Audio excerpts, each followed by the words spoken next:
UPSC का exam हमें clear करना है, लेकिन यूपीएससी का एग्ज़ाम से पहले ऐसे कौन से सब्जेक्ट्स ले जिससे हम यूपीएससी की तैयारी भी कर सकें और वो वाले जो सब्जेक्ट्स हैं हमारे इजीली क्लियर भी हो जाए, जिससे हमें यूपीएससी का पेपर देने में, कंडक्ट करने में कोई भी दिक्कत और मुश्किल ना आए।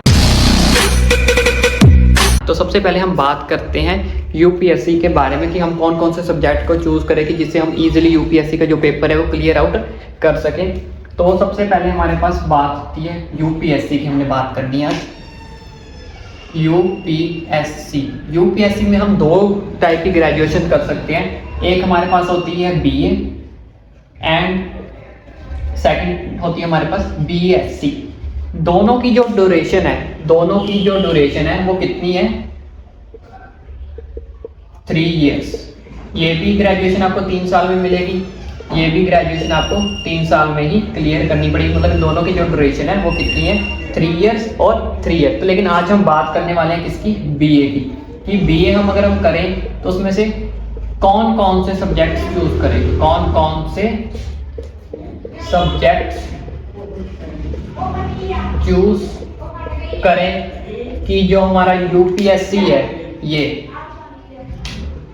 जो हमारा यूपीएससी है वो क्या हो जाए? क्लियर हो जाए और हमारी जो बीए की ग्रेजुएशन वो भी इजीली हो जाए, क्लियर हो जाए। और इसके जो सब्जेक्ट्स हैं, बीए के जो सब्जेक्ट्स हैं वो हमें यूपीएससी में क्या करें? हेल्प करें। Help for UPSC. तो आज मैं उन सब्जेक्ट्स के बारे में बताऊंगा कि आपको बीए में कौन कौन से सब्जेक्ट्स चूज करने हैं जो आपको यूपीएससी में क्या करेंगे? हेल्प करेंगे। तो हमारे पास जैसे कि आपको पता है कि 20+ सब्जेक्ट्स होते हैं, 20+ सब्जेक्ट्स होते हैं किसमें? बीए में। बीए में हमारे पास क्या होते हैं? 20+ सब्जेक्ट्स होते हैं, जिसमें से आपको जो चूज करने हैं वो चूज करने हैं हिस्ट्री, पॉलिटिकल साइंस। हमारे पास 5 सब्जेक्ट्स होते हैं, जिसमें से हमारे जो होते हैं 3 मेन होंगे, 4th और 5th जो आपके क्या होंगे? ऑप्शनल होगा। 4th और 5th आपके क्या होंगे? ऑप्शनल होंगे, जिसमें से आपका 1st, 2nd, 3rd आपके एक तो आपने हिस्ट्री लेना ही लेना है, 2nd में आपको क्या करना है? पॉलिटिकल साइंस लेना ही लेना है, 3rd में आपको क्या लेनी है? इंग्लिश लिटरेचर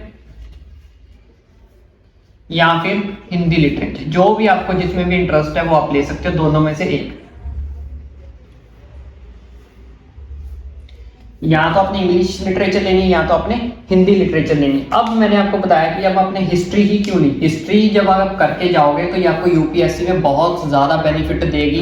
पॉलिटिकल साइंस भी आपको क्या करेगी? बहुत ज्यादा यूपीएससी में बेनिफिट देगी। उसके साथ एक और चूज करना है, उसके लिए आप इंग्लिश लिटरेचर और हिंदी लिटरेचर को ही चूज करें। अब बहुत सारे बच्चे सोचते होंगे कि नहीं सर मैं तो ज्योग्राफी लूंगा या फिर लूंगा इकोनॉमिक्स लूंगा। अब ज्योग्राफी और इकोनॉमिक्स मैंने यहाँ पे क्यों नहीं रखा? ज्योग्राफी आपने कभी भी नहीं लेनी। अगर आपको लगता है कि मैंने यूपीएससी क्लियर करना है तो बीए में आपको कम से कम पढ़ना है, और कम से कम आप इन्हीं 3 सब्जेक्ट्स के अंदर पढ़ सकते हो, एक हिस्ट्री के अंदर, एक साइंस के अंदर, या फिर इंग्लिश लिटरेचर के अंदर, या फिर हिंदी। अगर आपने ज्योग्राफी रख ली तो ज्योग्राफी में आपको दिल्ली कॉलेज जाना पड़ेगा, दिल्ली कॉलेज। उसमें आपको इसको क्या करनी पड़ेगी? नोट्स बनाने पड़ेंगे, असाइनमेंट आएंगे, आपको प्रैक्टिकल्स होंगे।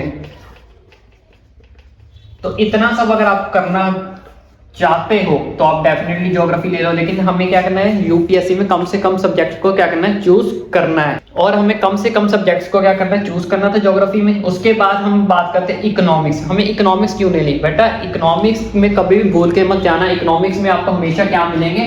न्यूमेरिकल्स। हमेशा आपको क्या मिलेंगे? न्यूमेरिकल्स मिलेंगे।